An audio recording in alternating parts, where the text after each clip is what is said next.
ಮಾತರಂ ಗೀತೆಯನ್ನು ಹಾಡಬೇಕಾಗ್ತದೆ.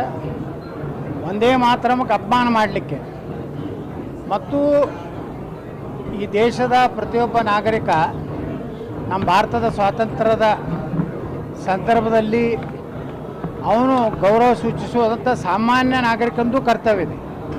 ಒಬ್ಬ ಕರ್ನಾಟಕ ವಿಧಾನಸಭೆಯ ಶಾಸಕನಾಗಿ ಸಚಿವನಾಗಿ ಭಾರತದ ಸಂವಿಧಾನದ ಅಡಿಯಲ್ಲಿ ಕೆಲಸ ಮಾಡುವಂಥ ಒಬ್ಬ ಸಚಿವ ಇವತ್ತು ತಕ್ಷಣ ನನಗೆ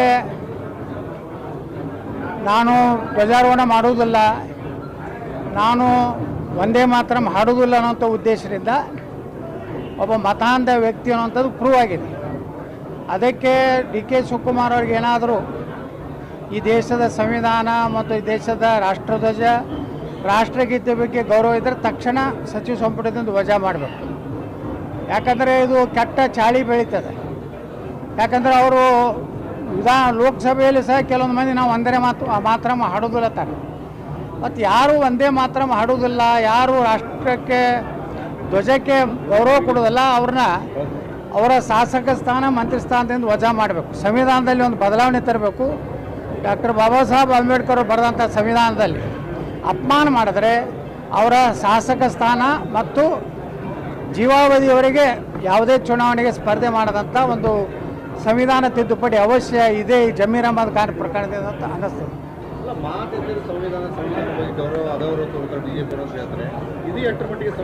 ನೋಡಿ, ರಾಹುಲ್ ಗಾಂಧಿ ಮೊನ್ನೆ ಒಂದು ವಿಡಿಯೋ ನೋಡಿದೆ, ಕ್ಲಿಪ್.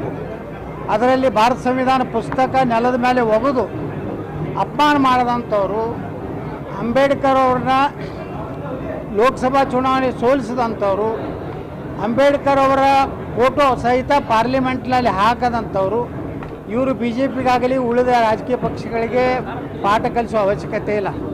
ಸಂವಿಧಾನ ನಿಜವಾಗಿಯೂ ಪೂರ್ಣ ಪ್ರಮಾಣದ ಈ ದೇಶದಲ್ಲಿ ಎಲ್ಲ ರಾಜ್ಯದ ಭಾರತದ ಕಟ್ಟ ಕಡೆ ಸೀಮೆಯವರೆಗೆ ಏನಾದರೂ ಸಂವಿಧಾನ ಇವತ್ತು ಜಾರಿಯಾಗಿದ್ದರೆ ಅದು ನರೇಂದ್ರ ಮೋದಿಯವರಿಂದ. ಯಾಕೆಂದರೆ ಜಮ್ಮು ಕಾಶ್ಮೀರದಲ್ಲಿ ಭಾರತ ಸಂವಿಧಾನ ಇರಲಿಲ್ಲ.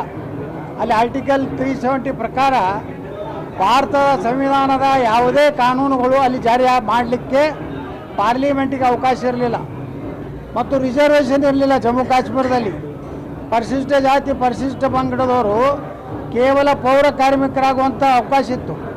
ಈ ಆರ್ಟಿಕಲ್ 370 ತೆಗೆದ ಮೇಲೆ ಇವತ್ತು ನಮ್ಮ ಪರಿಶಿಷ್ಟ ಜಾತಿ ಪರಿಶಿಷ್ಟ ಜನಾಂಗದವರು MLA ಆಗ್ಬೋದು, MP ಆಗ್ಬೋದು, ಗ್ರಾಮ ಪಂಚಾಯತಿ ಆಗ್ಬೋದು, ಮುನ್ಸಿಪಾಲ್ಟಿ ಮೆಂಬರ್ ಅಧ್ಯಕ್ಷ ಆಗ್ಬೋದು, ಎಲ್ಲ ವರ್ಗ ಶ್ರೇಣಿಯ ಪ್ರಥಮ ದರ್ಜೆಯ ಅಧಿಕಾರಿ ವರ್ಗದವರೆಗೂ ಸಹ ಮೀಸಲಾತಿ ಯಾರಾದರೂ ಕೊಟ್ಟಿದ್ದರೆ ಬಾಬಾ ಸಾಹೇಬ್ ಅಂಬೇಡ್ಕರ್ ಅವರ ಸಂವಿಧಾನ ಯಾರಾದರೂ ಇಡೀ ದೇಶಕ್ಕೆ ಜಾರಿ ಮಾಡಿದರೆ ಅದು ನರೇಂದ್ರ ಮೋದಿ.